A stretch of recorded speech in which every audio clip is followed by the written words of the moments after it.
All right, I'm here and live. I don't know if you guys can see me. Let's see here. Got some people here. Let's add you all to the stage. Hello. Hello. Can you all hear me? Yep. All right, Lillian and Jenna. Good to see you both. Have you met each other? I don't think so. Not yet. Yeah. Well, Lillian and Jenna. Are you guys in the same part of the? Okay, want maybe let's say where we live and what we're up to. I don't know. Oh, I love that. I love that. So I'm in Durham, North Carolina. My husband just brought me a smoothie. So, luckiest person in the world. And then let's see. I'm making clown costumes. I'm doing podcasts. I'm seeing clients, and I'm making art. Yes. Well, okay. Let's talk more about the secretary bird in a second. But Jenna, Yeah. see what's up. I'm Jenna. I'm right outside Portland, Maine. And my husband, I just heard the front door shut, so maybe I'll be getting food soon. And I was just diving into a tri-composite chart with my birth parents for the first time. So that's what I'm up to. Yummy. Yeah. Nice. Delish. So wait, where are you located, Jenna? You're in the East Coast somewhere. Yeah, I'm in Lyman, which is in Maine. It's like outside of Portland, southern Maine. So. And Lillian, where are you? I'm in Durham, North Carolina. So if you think about North Carolina, often you'll think about the Outer Banks. We are 2 to 3 hours away from any beach. So we're more inland, but not quite mountains. Okay. You got a haircut. I cut my own hair. You know what I felt? I felt like all of this that was down here that was really long just had nothing. And then I'll take all of this back to my hairstylist and she'll do magical things with it. So I like the dye in your hair. It's like pink or something. Yeah, and she added a lot of orange and a lot of other stuff. So I can't wait to see what she adds this next time. Thank you. Thanks for saying that. I have to see if Jay-Z got the link. Did you get the link? So tell us about the Secretary Bird clown. Did you made that nose out of like paper mache or something? No. I actually have 2 more versions of it. So the 2 more versions are, I have a full face respirator with a gigantic cloth beak that I can put over it. And so I just have to hot glue feathers to it and do the same sort of rigmarole to make it look the same. And then I have another one, check this out, with a witch's nose that has like a wart. And because I'm using my human face to be the bird, the witch's nose works as a beak. So like my mind is super curious about that. But the idea is it's a Sagittarius serpent something, genus and species of a terrestrial carnivore bird. And I'm a Sagittarius with South Node, Neptune, Mercury conjunct the ascendant in Scorpio. And so that's a lot of Scorpio. And so I'm trying to figure out, like, who would I be if I was this bird? And because it's called the secretary bird, because it had feathers that looked like pencils jammed in its hair, I put broken pencils all along this tiara. And I'm really trying to like get inside of this bird that's like, I'm gonna go eat some snakes. I'm gonna go stomp some evil.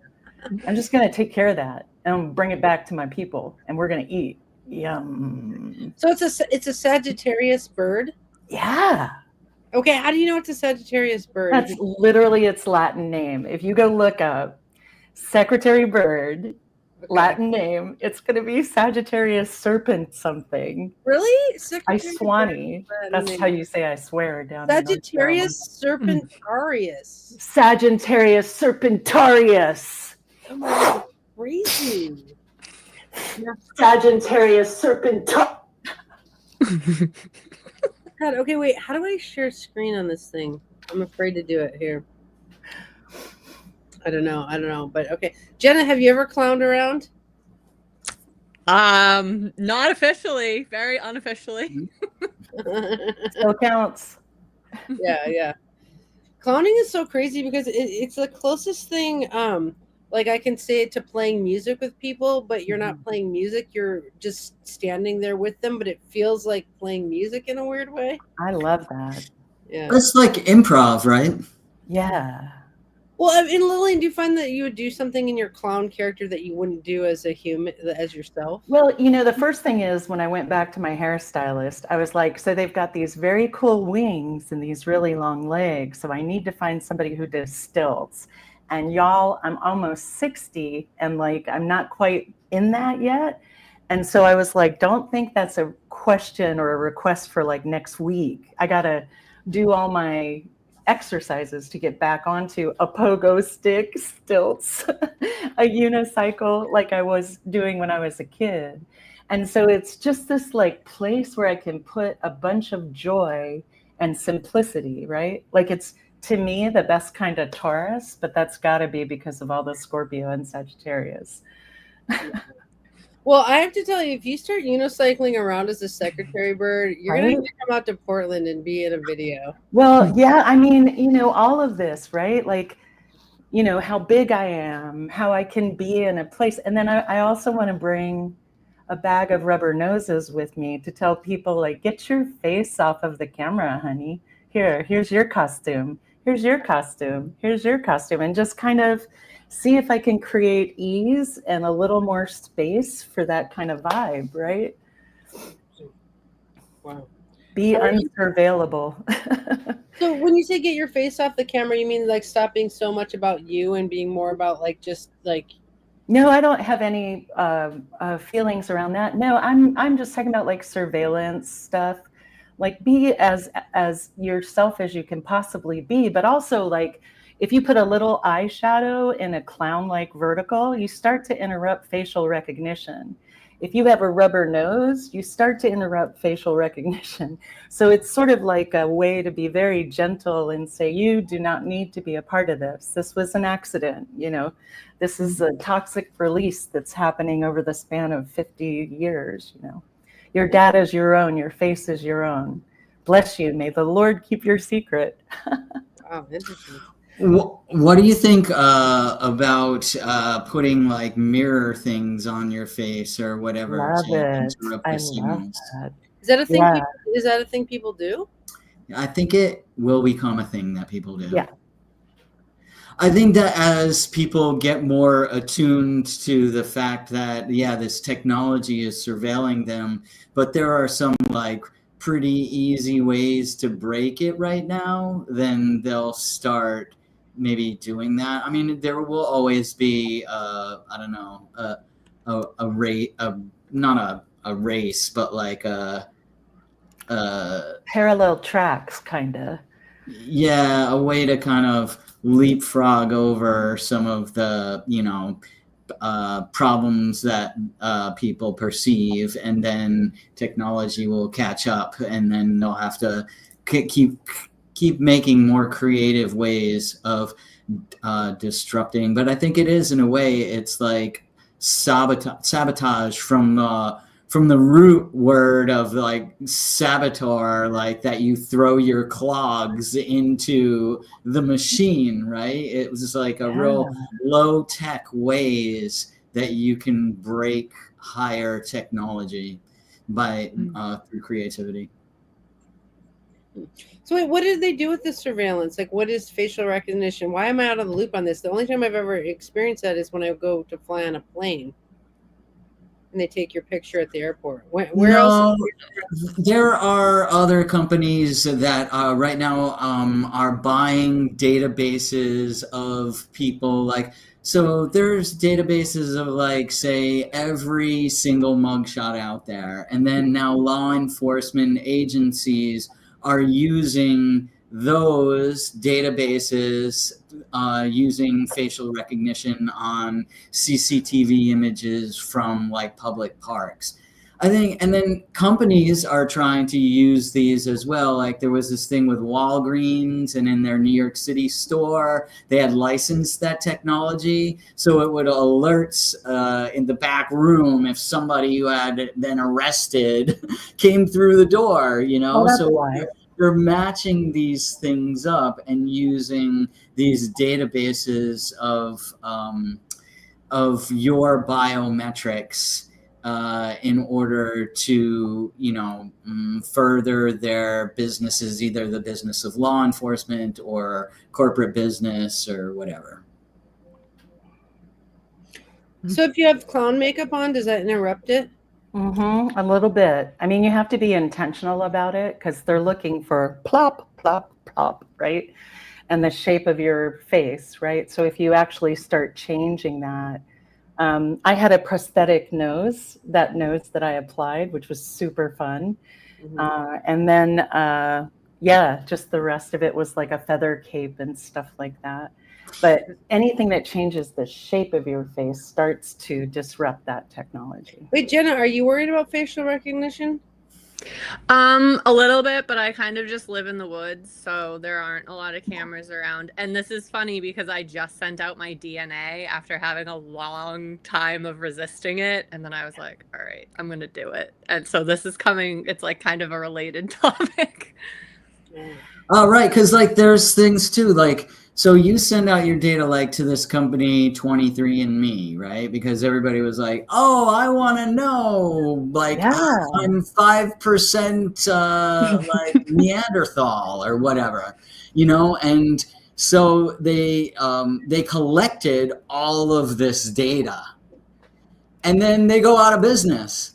And then in a fire sale, some other company buys that data, but it wasn't like the 23andMe company that you signed some kind of agreement with. It's now somebody else has your data and they can sell it to like law enforcement, or they can sell it to corporations. They can do whatever they want with it, because once it's out there, you can't change your DNA. That's and right. The other thing is, if your siblings, give their data, and your cousins give their data, and your mom and dad give their data, then like your children's data has already been in effect released on without their consent. So there's a lot about biometrics and consent, because we don't know what's going to happen, or these databases can be breached, and then so even if a company had the best intent to not let your data get out there, it could get out there. Yeah, and I held out until I got breast cancer, and then they said, do you want a genetic test to see if you're predisposed to cancers? And I said, yeah, for all of the ones that we can do something about, let's check it out. And I thought, this is not fundamentally that different. I know we still have HIPAA, I know we still have protections, but it didn't feel like they were going to carefully see my data to the grave. You know what I mean? It felt like that company has it, and unless I do a lot of legal footwork, they're going to keep it. And no matter what happens, if they sell it or anything, that's on me. You know what I mean? Mm-hmm. You know what creeps me out more than facial recognition is like when you say something in a video you're making, and then all of a sudden you get an ad for that thing, like on your Facebook, and it's just something you said in a video. It's not even this just happened to me the other day at our house, where it was like, I had a schizophrenic moment today where I was disturbed and awe-inspired by what showed up on my screen. Because what do you guys think about that when they mine what you say for advertising? Well, it's hard to trace what it was. So was it something that you said? Was it something that you searched up? Like, I found something when I go to the thrift store, I'll find things and I'll like take a picture of it and be like, what's this thing? And then it turns out to be like a cold brew coffee maker or whatever. And I found this really cool kitchen knife. I'm like, I'll bet this is a really expensive kitchen knife. So I take a picture and then I Google image search. And I'm like, oh shit, it is. And it's only $8, and then on Facebook, I see an ad for that brand's knife. Yeah. Now, and then I'm like, what is it? Because I did it, like, I'm not signed into Google, and I have it not keep my searches, right? So like, was it the Google search, or was it that a Google link that showed me what it was on Amazon and Etsy? And so I clicked on the Amazon link. So was it that Amazon sold to Facebook? The fact that I looked at that in my browsing history, like, Or like the counterintuitive. ISP at the thrift store, right? Like even if you're not on it as a guest, it's just like, oh, okay, ISP, we've got that. Here's the picture, here's the thing, this happened. Let's keep following this phone or something. I mean, I think it's a real quandary because it was so accidental. It's accidental data, that shows up through the computer, and we've been flailing in it since the internet started up. And when I worked at Microsoft, we had to really protect people's data, but there's no way that actually happened because stuff got sold. So it's sort of like based on like personal ethics. And, right now, personal ethics are like a shooting gallery or something. I don't know how to say it. I think that's what makes you crazy about doing widespread splashing. Like, for example, when you make videos that get lots of views, like you basically splash publicly your comments or whatever. And then, I like what Jay-Z's saying, it's like hard to trace where things are coming, because what makes you schizophrenic about doing it in the modern day is if you splash big, then you have no idea where or what heard you, and you have to be ready for the panopticon to be like staring back at you, sending back mirroring information for what you just did. It's like really a mind mess. Well, I love when you say like, where's your team, right? Like there has to be a closing that matches that opening, right? But like there's no need to be vulnerable to that. We know it's coming, kind of thing. I almost brought out that book, Nobody's Victim, which is just about like, here's what trolls have been like on the internet since IRC. This is the world we're talking about. Know it and go forth. You know what I mean? Because it's just weirdo stuff that has its own lore, I would almost say. But you're right. I think like it's okay to close down, availability to the public, because there isn't a common, trust, right? We're not in common agreement. And so it's reasonable to say, you don't get access to me, crazy people. Wait, it's called Nobody's Victim? I'm Nobody's Victim, I think is. Oh my God, we have to read that. Oh I would love to join in on that. I'm Nobody's Victim. Do you want to read that, Jay-Z? Yeah. This is reminding me of all the stuff I've been reading about from Adlerian psychology lately. Yeah. About how, like you can't you can't focus on the trauma of your past, basically. And you can't blame trauma of your past or past events for what your current and future self are like. Right. It can't, and like as Joe Dispenza says, it's like it's no longer cause and effect, it's cause the effect. In the quantum world, you choose and you cause the effect. Such a delicate thing, hey? I'm buying this book, sorry. It's so cool. It's so cool. I will watch everything you guys do on it. Well, you should be on it. I mean, I'd love to be on it. I'd fucking love to be on it. Okay, cool. But not if you swear like that. No. Oh, come on. She's got to swear. I was gonna say though, like I would reframe, or I would reflect back a slightly different like thing. There is no correlation between trauma and whatever you get to have. Period. There isn't. There are always things that can, and that's why I wanted to hear about creativity, right? Like even with the astrological lens, right? Venus, Neptune, all where you have the houses affected, all that.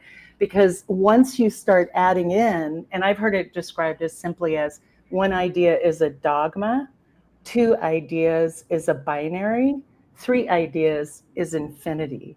And you want to invite infinity to show up every time because you want all the options. So if you're stuck, or if I get stuck, for example, like I'll wake up and be mad at someone, and then I'm like, in your bed? What's going on? Nobody's here. How did they get here? Who? Why? How? What? And I just keep going until I can feel like I feel vulnerable this way. There's this. I, as the, what do you call it? Syncretic accumulation of information from lived experience, and the best entity to drive this. I ask the littles to let go so we can get started, get to So the you're breathe. saying that if, let's say, like there's a binary situation, like I'm mad at this person or I'm not mad at them, that's a binary. Oh, But I if like you that. add in like a third thing, like you're like, maybe I'm not mad at them, maybe I'm confused. I'm mad, I'm not mad, I'm confused. And like all of a sudden infinite possibilities open up. Like that's actually a really cool idea with a like intrusive thought. Like if you're just like whatever it is, you're like open up a third thought and then it becomes like an infinity loop. That's a really Yeah. cool idea. Then you can layer in projections on top of that. Yeah. Phew. Well, what does that look like? How do you layer in a projection? Well, I got mad at someone, right? Wink, wink. I woke up mad, and then I went, oh, I can't just be mad. Let me figure out an easy target. And then I just like thumbed through my mind and found somebody who was vulnerable, and I went, them, I'm mad at them. And here's why. And now I really feel engaged with it. And I was like, no, not here, not when you're alone. Like, what just happened? What was the stimuli? Wait, who did you wake up mad at, and why are you winking? Oh, because I was saying I was mad at someone, wink, wink, because I wasn't. I was just mad. Our bodies, like. Oh, I thought you were like, right? I think I was mad at you. I was like, what? I didn't do anything. Oh my, no, honey. Like, I was mad at someone. Wink, wink. No, no, more like I don't really get mad at people, right? I get mad at like the 8 things that happened to me when I was a kid. That's such a good point. Well, if we say astrologically, we're just mad because we're full of iron, like Mars. Yes. So it's like where we direct our madness is kind of like, see, I'm staging like any madness that might come near me. I don't know, but no, but yeah, we it's like we direct our gun of madness at somebody, but we don't have to. We could also just go to the shooting range and like shoot like some clay pigeons. Yeah. Jenna, embody the energy. Are we over talking you, Jenna? No, you're good. I'm just enjoying the conversation. Don't undertalk us. Yeah, projection. You might have had a different perspective. It's funny because last week you guys said to like bring a book, and of course I am a Gemini moon, so I brought multiple books. And then I realized right before we got on that they all were like kind of talking about the same thing, which was projections. So it's very fresh on my mind because I've been diving into like the septiles and harmonic series and how those can show up as fantasy, which then becomes projection when you really are trying to match that inner fantasy to the outer world, whether it's a positive projection or negative. And then the book that I really brought was the book on understanding psychological projection, Inner Gold. Can you show us?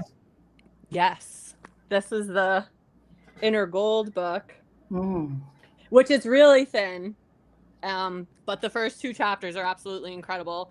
And then this was the harmonics book, which you guys probably have seen before, but and just the layering of that, and I was like, I guess Spirit's really trying to point something out to me right now, so there it is. Why is it called Inner Gold? Like if you don't project, you have inner gold or something?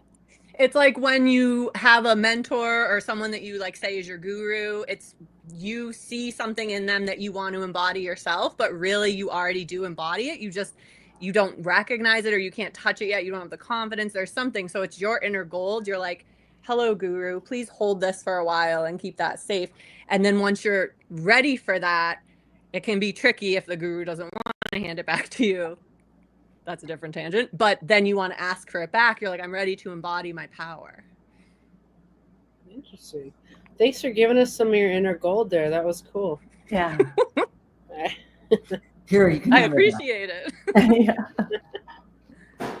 So, I have some books too I brought. We don't have to discuss them over much, but this is a Linda Berry book on if you've ever wanted to be a writer.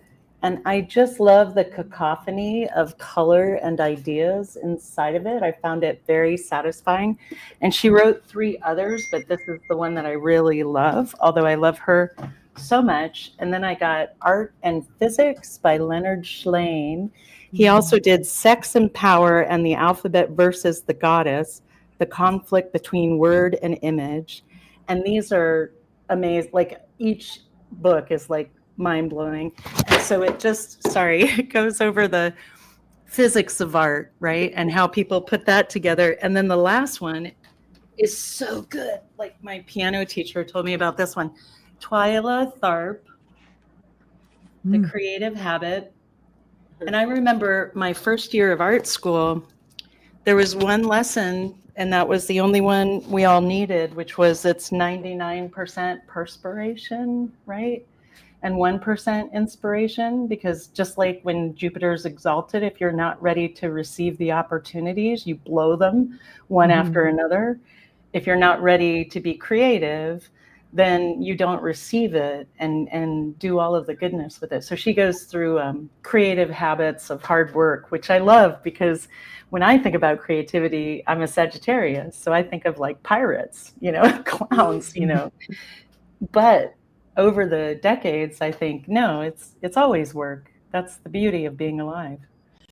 Well, so okay, it makes me think of this analogy that Shane used the other day. He was talking about like creativity, and he was saying that there's two ways you can like approach like creativity in some ways. He's like in this class, this pottery class, he was like, there's one student where they said make one pot and hand it in at the end of class, like the best pot you can make. And then the other student make one pot a week for 10 weeks and then hand in those pots. And like, who do you think had the better pot at the end of this term? The one pot person or the 10 pot person? The 10 pot. Oh yeah, absolutely. And I think that points to the idea that work, like creativity is work. Like it's like doing the work of being creative makes you better and more creative. Like it's a practice based kind of thing. Absolutely. Absolutely. That deepens it to a state where it's yummy. Yeah. What was it? What was your topic you wanted to talk about today? It was creativity and something else. It was and the brain. What it does to the brain. And its effect on the brain. Okay. Do you have any thoughts on creativity and its effects on the brain?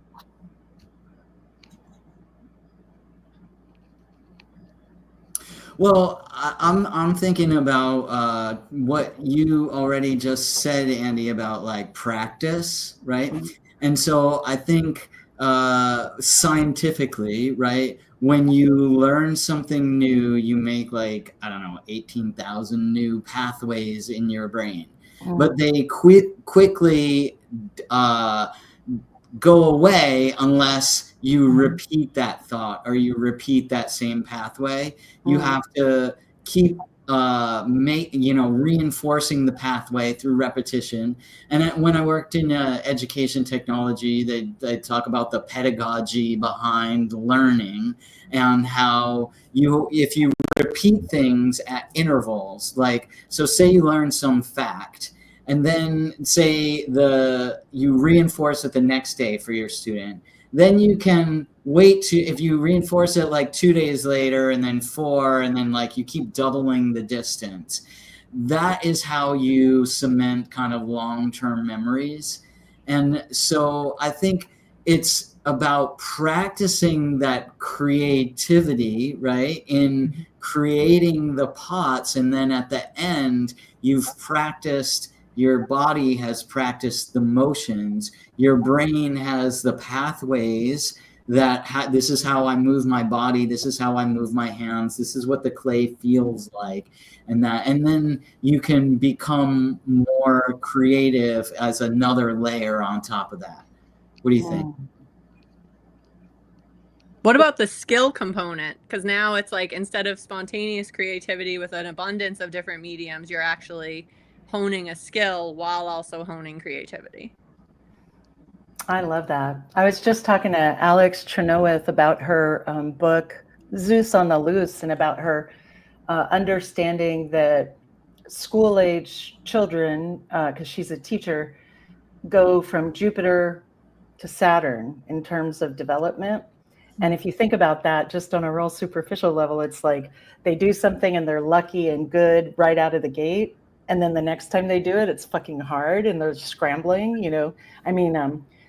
scooty hard and scrambling, so that they need more support, right? Because it's sort of like you've already gotten the juice from the Jupiter. This is the Saturn coming behind to say, like, you actually get to keep this. It's yours now, but you have to work it.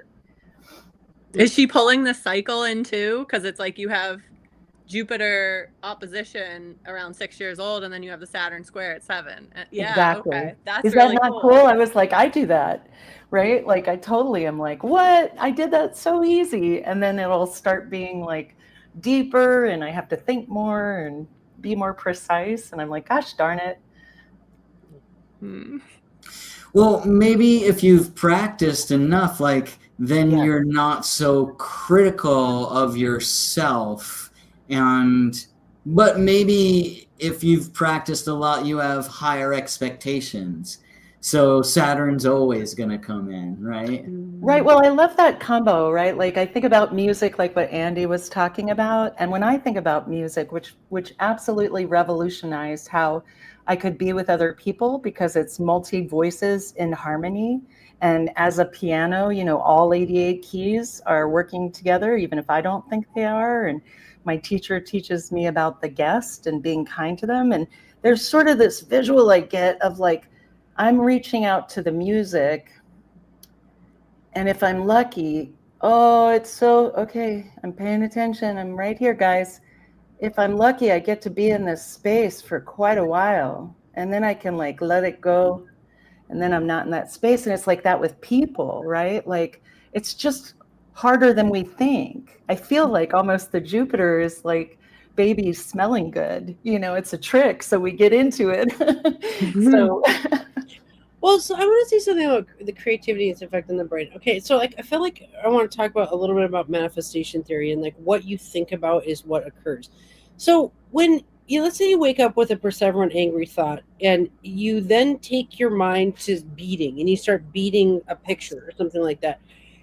You can't actually focus on your mean perseverant thought when you're looking at the thing you're beating, and because what you start manifesting is this thing in front of you. Like I know when I make creative things, it's same with music, is I start cycling my energies on the project. You know, like I'll be like, now I'm thinking about how to take that course to the next level, or now I'm thinking about what should go next in the beats, and like it's a way to direct your brain power onto all good things. And I yeah, think some of the most zen transmuters of hard energy I've ever met are creative people, because they yeah, take energy and then you say there's like a lasting effect to it. Also, all that energy then makes this thing that then someone can enjoy later, like an album or a book that you wrote or a thing that you made. And so it's not just wasted energy ruminating on how you hate somebody. It's like now you're like taking all that hate and making this a beautiful thing. And it's almost like the angst of trying to avoid the thoughts you don't like is as much energy as you will give the thing that.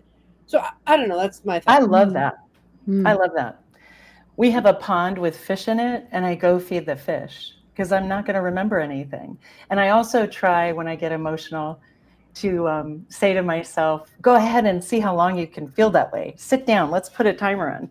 Okay, 2, 3, 4, 5, 6, 7. Oh, I'm better. You know, you can't hold on to an emotion. It's impossible. But I love what you're saying because Caroline Casey says the imagination lays the tracks for reality, right? And so when I do get upset, and you know, I've got all that Virgo, Mars, Virgo, Pluto, Uranus conjunct opposite Chiron and Saturn, and I am really angry, you guys. But like, it's okay. It's all right to be so angry if I have to go feed fish. You know what I'm saying? And if I can't hold on to it, if it's throughing or getting out of my body, then there's no foul. Like you were saying, Andy, about is it iron? Could be. Go check that out. Not having to be stuck. And I was also going to ask, like, I personally think everyone's creative and it's our heritage and it's our, you know, that as humans, we've always decorated and painted and stuff. And the idea of hierarchy doesn't really work. As soon as you get into the work itself, everyone is learning and doing, like you were saying, Jay-Z, they are trying to get to the next level and you can watch them and be like, I might be there someday, inner gold style. What do you think? Do you think everyone's got creativity? Are you asking Jenna? I'm asking everyone. Jenna, I mean, I definitely think so, but Yeah. And why would you think that? I feel like because, well, part of it is because everyone has creative energy within their chart and they're going to have creative planet placements. Like you got to have Venus somewhere to create that, whatever it is that draws you in aesthetically or you want to project aesthetically. But then I think it depends on how much you identify vulnerability with your creativity. And some people can't even be vulnerable with themselves. So they might be scared to tap into their creativity. It might feel taboo, but still there. Yeah. So Yeah, the and I think that also, like, there's the other people around you who are critical of, like, and or don't understand your vision. And I think that sometimes, like, I mean, I myself, like, oftentimes I don't actually want critiques of my creativity. Right. So I like to protect myself by maybe not sharing it, even because, like, I don't want anybody to kill my buzz over, like, Absolutely. whatever my creative expression was, because they didn't understand it, or they didn't understand that I was being like artistic and creative.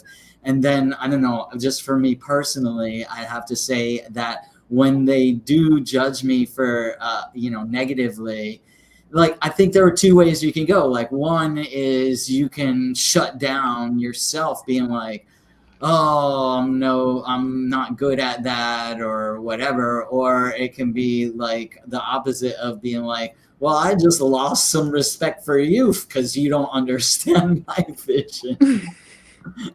But I think for me, it depends what kind of a mood I'm in, which way I go. Yeah, the word twerp shows up. Bill Hader always talks about it's fine to get feedback, but you should never listen to anything anyone says about what you should do next, because it's impossible for somebody outside of your body to tell you that. But he's a movie guy, so they have to listen to, I imagine, some pretty unpleasant characters. Well, it's to the point of, is everyone creative? I would think that the way astrology would handle this is we would say that everyone has a different soul census machine. Like, we have a different chart, and we carry energy in different dermatomes, which are like these parts of the body, right? So, like, if you have Mars in Cancer, it's like you get inflamed in the front muscle of the arm and the pincher. So when you get worked up, you're like, I want to pinch and crochet, or I want to pinch and sew. But if somebody has like Mars in Gemini, that is a different part of the body that gets ignited with chi. And so I think everyone can be use their chi creatively. It would be like not just sitting on the couch and watching TV and running your chi. It would be like deciding to make something that didn't exist before with your chi. I mean, how do we define creative? Right. I would say aesthetic beyond functional, but I would tie those two together. I think if we dig pretty deep, people kept functional things. Do you know what I mean? Not just a visual. Yeah, because then it's like functionality can be a constraint, right? So can I make the most, like, if I'm a triple Virgo, can I make the most beautiful table that I work at, Yeah. That's perfectly square and polished and, to a sheen, right? So they're not orthogonal, right? Creative and functional. Yeah. What about it within the mind? Like creativity, I want to say daydreaming, but I mean more in a way where you're exploring other presentations of your current reality, like challenging your perception, getting creative with how you could be perceiving something. This goes right back to, am I mad at myself, or am I mad at you, or am I actually just upset about this, or let's think about it as Mars instead. It's like, I think it's creative to go out in the world and then have a human experience and then see it through an astrological lens and then approach it through a psychological lens and then think about, how would this have been 100 years ago? Well, what if I was this? Well, what if I was that? Well, humans are the only ones with a, what is it called? A neocortex or frontal lobe or something like that, is like 30 or 40%, I forget, of your brain. And like, but we're the only ones that can think through and create like from our memories then create new realities. I guess this circles back to manifestation, but like say like, you know, a deer is grazing and a pack of coyotes comes, like it feels fear, it runs away, and as soon as it's out of that stressful situation, it just goes back to grazing, right? It doesn't then like perseverate on like, oh, did I run fast enough? Or did I, you know, did I do this right? Did I do that right? Am I mad at this person? Am I mad at that? Was that same coyote I saw the other day? Like, it's not sitting there thinking of those things anymore. It's just grazing. Yeah, I think of Awakening the Tiger when you talk about that. Philip Levine talking about somatic experiencing. And there is like a part where the animal faints or freezes. And that is when the processing happens that they presume would happen with us if we allowed ourselves to tremble or burp or do the things that our body will do to digest intense emotion. But I was thinking about, Jenna, dreams, right? Like my husband, he wakes me up at 3 a.m, or we're both awake, and he goes, "Oh my God, I just had a dream about French flies," and they went, and I could not stop laughing, like, French flies, that's hilarious. And so he's going to write to his French friend because that will make him laugh. And I was sharing with him, and I can't remember, there's like the 3 only things, and I can't remember the author's name. But he says dreaming is where we develop our own language of portents, language of omens, language of signs.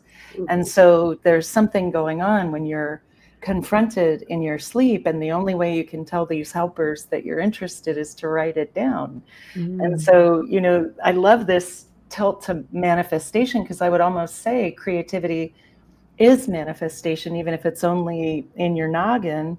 Because functionality, manifestation, and beauty are like worth living for. I would say it is manifestation. Okay, here's an example. There was a bunch of us in Portland doing a big activist campaign on domestic violence, and there was these metal dudes who there'd been a domestic violence situation, and then the riot girls were coming in, and we were like doing all this work on domestic violence.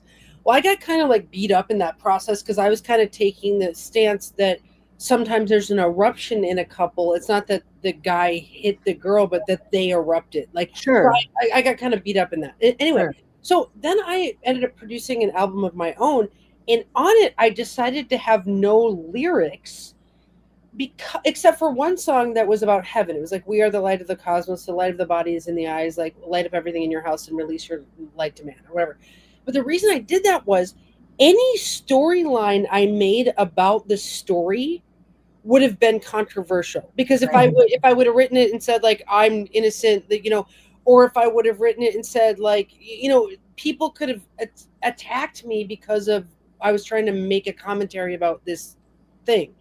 But because I made an album with no lyrics, that was just my vibe on the page, they cleansed out the controversy from my tone. And that was a manifestation act of like saying, I'm manifesting no commentary on this, but here's how I feel, you know, kind of thing. So I do think art is absolutely manifestation. Yeah. Like if you paint a bed, that tells people bed, you know, if you paint yourself getting squashed by a truck, that gets in the minds of you, like, I don't know. So yeah, it's a, but I will acknowledge, like, there can be a vast world inside, right, where you're getting, like, I get this all the time. And because I'm so, like, I was raised in a way to be really wary of psychic energy, so I'm unreasonably suspicious of it. So I'll just be late all of a sudden, and I'm not a late person. And then I'll have to sit there and go, wait a minute, what is late? And then all of a sudden something will show up that I needed to bring.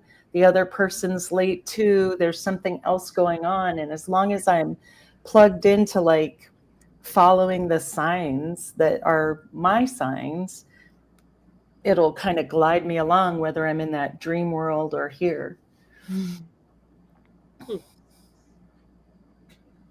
it's almost like that intent to manifest being met again. I guess what we're talking about is like, is art, like I love your definition that art or creativity is like something that's not necessarily functional, it's just aesthetic. But I do think we could say there's a function to art which is zeitgeist related in some ways. Yeah, and I said the opposite. I said I think it's always tied to function, beauty, because it's how we celebrate, what we're here doing. I feel in my heart that that's how that is. But I love zeitgeist stuff, right? Like think about all the, I'm not sure who's like, they'll show kids making art all the time, right? Like really advanced, you would think, art or big art, right? In my mind, like I've seen it happen over and over. If you give a kid a chance to do something creative, you get them to try all of the different things that they are. They'll try reasoning, they'll try whatever it is that's inside of them, and they just get to try it again. So there's one basket out of 10 that we've already worked with them on. So I think of it as something that we would know more if we were making more, or maybe it's more reflective in generational families.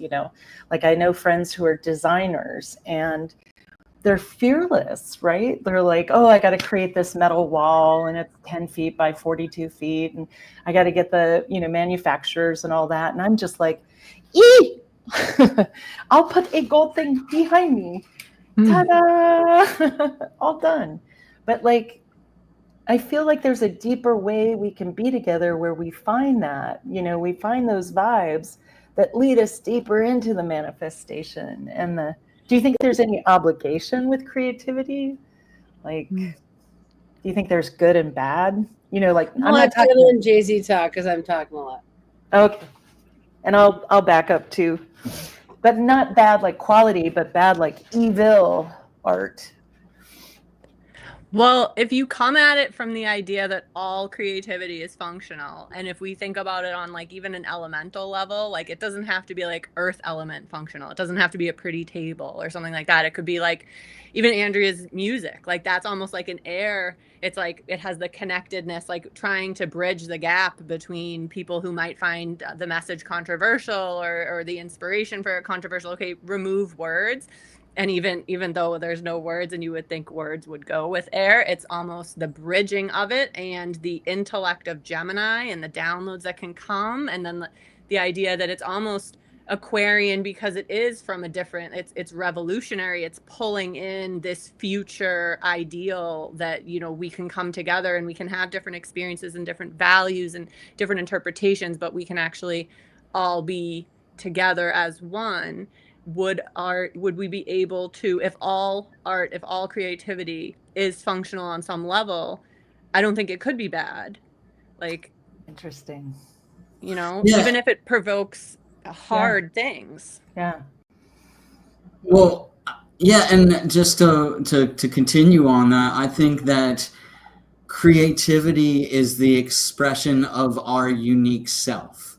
So, I mean, this circles back around to like, if we're each our own chart and we were all created with that chart to express in the teleological sense, like to express ourselves, and that is our only purpose here, is to be the highest expression of ourself.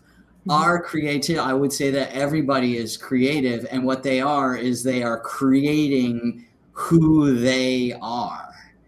And so there is no judgment, there is no good or bad. And although something could be scary to another person, well, I mean, we could talk what fear means, right? Fear is uncertainty about the unknown, right? Fear is like one human meat suit driven by a spirit's idea of something that is threatening to their existence in the future.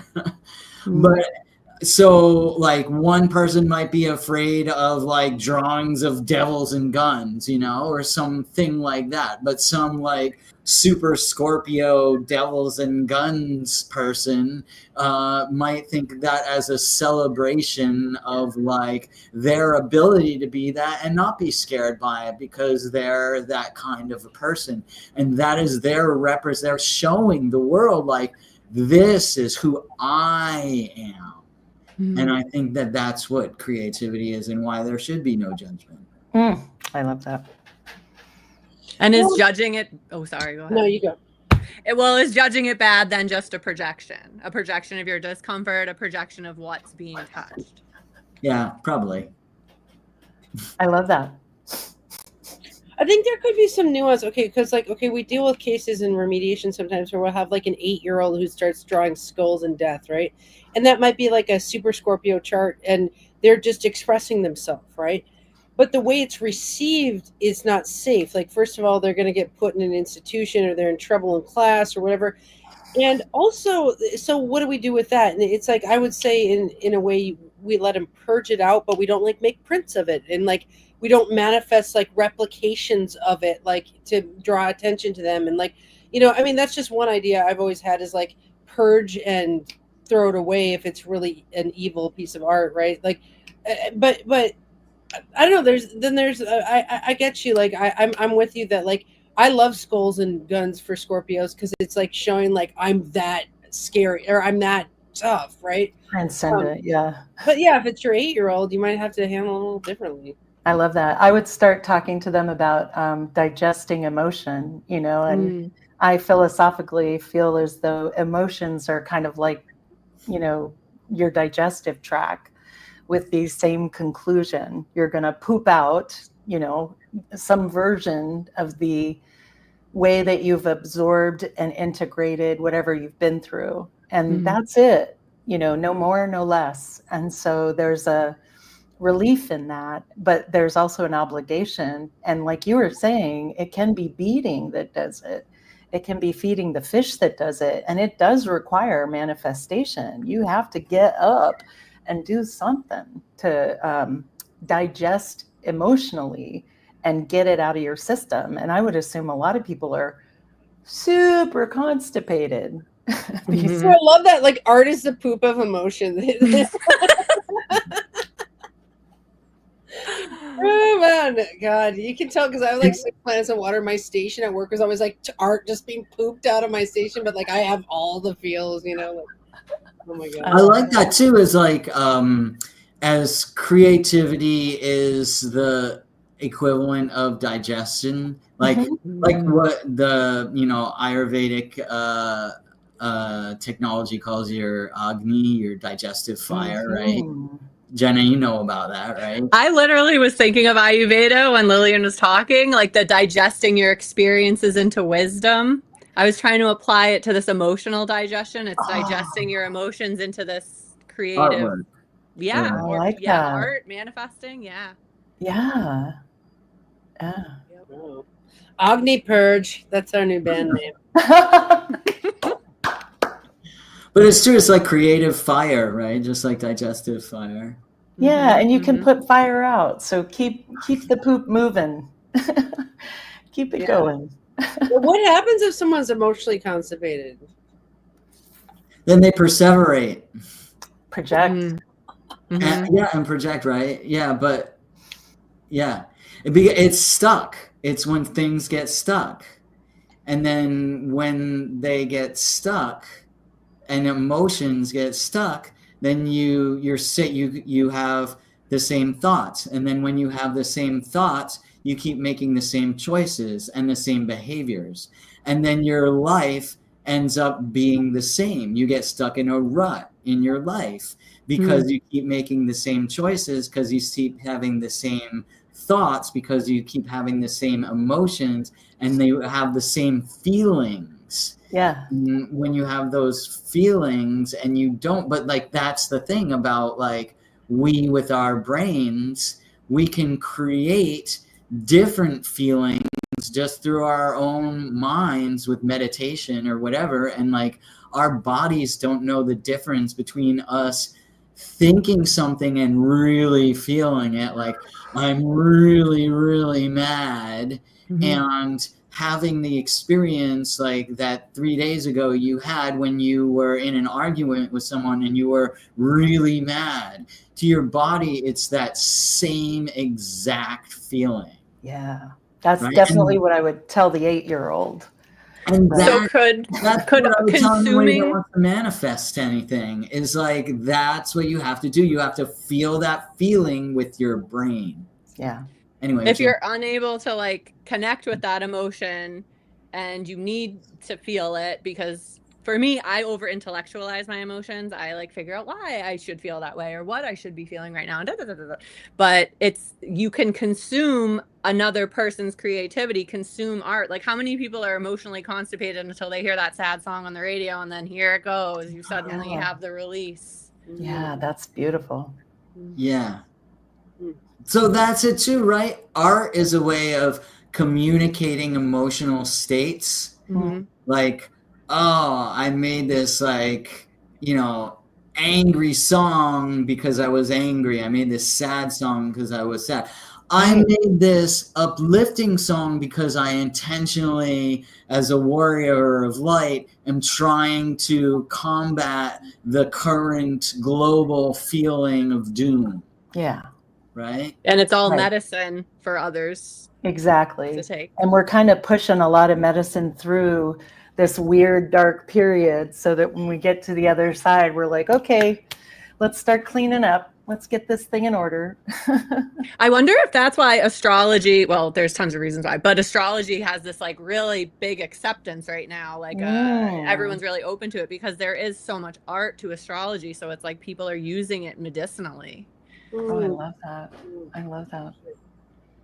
Yeah, I feel like art is one of the best remedies for astrological issues because we're dealing with abundance of chi, basically building up in the system. And like, it makes me think of the Enlightenment book that we read, Jay-Z, where he's talking about building sandcastles. Like, he's saying to be enlightened, you basically don't let your mind eat itself. You build sandcastles, which is like moving chi around. And, and so, whether it be picking up a yarn and moving that around or fiddling with your lipstick container, like I'm making sandcastles essentially. And that is how we stay chill. Yeah. And then the piece where you're talking about manifestation, if somebody's stuck in a rut, Jay-Z, I thought, holy cow, then they're just going to create it over and over. That's it. They don't have anything else. There's nothing else to pick up off the shelves because they got to create that. And so, yeah, it's really important to know, like, I think about this a lot with suicide and depression, and it's not a place where I'm at, but I think about how devastating it is as a depressed person when you're really happy. Like, I'm super traumatized and I've just come out of trauma kind of thing. And so nothing physically feels good when I'm happy, if that makes sense, because my body doesn't know what happiness feels like. And there's a sense of not being able to trust that feeling. So I just slow down and kind of give myself a little more time. And then I say to myself, was that a happy? Was that satisfied? Or was that scary? And just let myself kind of defamiliarize myself with a rut or with negative thoughts that manifest, right? And so it's and also astrologically, I can't help but mention the tightest aspect I have is between Saturn and Neptune. It's a trine and it's partile. And then my Saturn's in Pisces, so it's ruled by Neptune, and my Neptune's on the ascendant. So I ended up having to like cheer up that aspect because they're both kind of negative, and they were really good at awfulizing. And then I'd lived through the awfulization. I was like, if I just have to pick better, let me start now. Let me today pick better. And it's been really magical, right? Since I've learned that part of my chart. I love the presence too. Go ahead. I'm typing the most metal band name ever. Oh, I can't wait to see it. It's called Constant Awfulization. Constant Awfulization. Oh my God.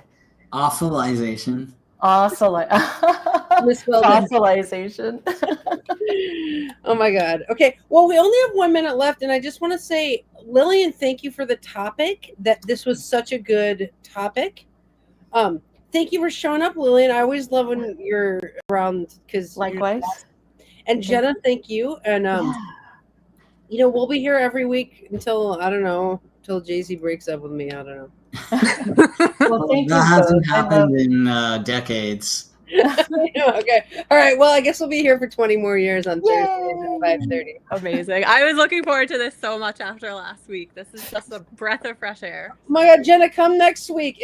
Lily and Jenna, hit me up if you want the link next Thursday, and I will drop it to you. So I will. I'll go look at my schedule. Yeah, this was awesome.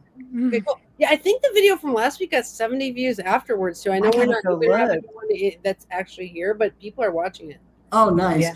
You guys, I was late because I was just sitting there at the thing, seeing myself in the waiting room, but I never hit join yet. Andy, until you texted me like, "Did you get the link?" I'm like, "I'm sitting. Oh, I gotta click join."